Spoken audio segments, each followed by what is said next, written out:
পঞ্চগড়ে বর্ষার সকালে দেখা মিলেছে ঘন কুয়াশার। বর্ষাকালে এমন কুয়াশা দেখেনি পঞ্চগড়বাসী।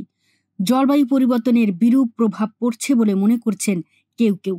তবে আবহাওয়া অফিস বলছে রাতের তাপমাত্রা কমে যাওয়া এবং বাতাসে জলীয় বাষ্পের পরিমাণ বেশি হয়েছে, সেই সাথে জলীয় বাষ্প ঘনীভূত হয়ে ক্ষুদ্র জলকণা কুয়াশা হিসেবে দেখা দিয়েছে। আমি ফজরের নামাজ পড়ে বাইরে এলাম, আমি মুয়াজ্জিন, আমি আজান দিতে যাই, তখন হালকা কুয়াশা দেখে মসজিদে গিয়ে নামাজ পড়ার পরে বাইরে আসলাম রোডে দেখি কুয়াশায় কিচ্ছু দেখা যাচ্ছে না, এত কুয়াশা।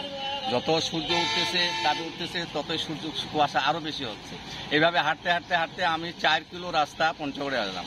বাসা আমার মিরগড় থেকে পঞ্চগড়ে আসে, দেখি এখানে আবার অতিরিক্ত কুয়াশা দেখা যায় না। আবার ভোর থেকে হেডলাইট জ্বালিয়ে চলছে যানবাহন। ভাবসা গরম রয়েছে পঞ্চগড়ের আবহাওয়ায়। দিনের বেলায় 32 থেকে 35 এবং রাতের বেলায় 25 থেকে 27 ডিগ্রিতে ওঠানামা করছে তাপমাত্রা। বুধবার সকাল 6টায় সর্বনিম্ন 27 ডিগ্রি তাপমাত্রা রেকর্ড করেছে তেঁতুলিয়া আবহাওয়া অফিস। বুধবার সকালের কুয়াশায় ঘাস ও ক্ষেতের উপর শিশির বিন্দুতে শীতকালের আবহাওয়া দেখে অবাক হয়েছে পঞ্চগড়বাসী। সেই সাথে অন্যরকম সকাল উপভোগ করেছে পঞ্চগড়বাসী।